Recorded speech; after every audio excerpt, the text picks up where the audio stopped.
एक अनजान रात जब चांद छुपा हुआ था और हवा में खोने की गंभीरता थी, एक बड़ा हवाई जहाज अपने निशाने की तलाश में अंतरिक्ष में उड़ रहा था। उसके उच्चतम लहर में बिना किसी संकेत के वह एक अजीब सा तारा के पास पहुंच गया। हवाई जहाज के आधे डूबे चांद के पास जब वे नजदीक आए तो एक अजीब सी शोर की गूंज हुई। वे समझ नहीं पाए कि यह आवाज कहां से आ रही है। जब उन्होंने जमीन की तरफ नजर डाली तो वे देखा कि वहां कुछ नहीं था, लेकिन फिर भी वहां विचलितता का माहौल था। वे चांद की ओर मुख मोड़कर चले गए, पर आवाज बरकरार रही। अचानक उन्हें लगा कि वे अपने उड़ान की दिशा में कुछ बड़ा दिख रहा है।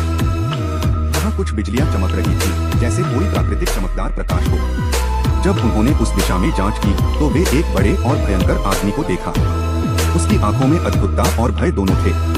उन्होंने धीरे धीरे उसके पास जाने की कोशिश की, पर वह बिना किसी संकेत के उसके दिशा में बढ़ता गया।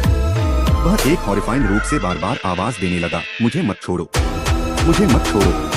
हवाई जहाज की टीम बहुत डर गई। वे बिना कुछ कहे ही जल्दी से उड़ान का रुख मोड़कर वहां से दूर निकल गए।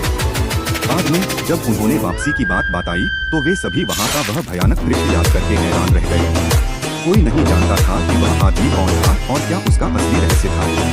वह घटना उनके दिल में सदा के लिए एक डरावना छाप छोड़ गई। वे कभी भी उस रहस्यमय चांद के पास वापस नहीं गए, लेकिन उनकी यादों में उसकी भीड़ कभी नहीं मिटेगी।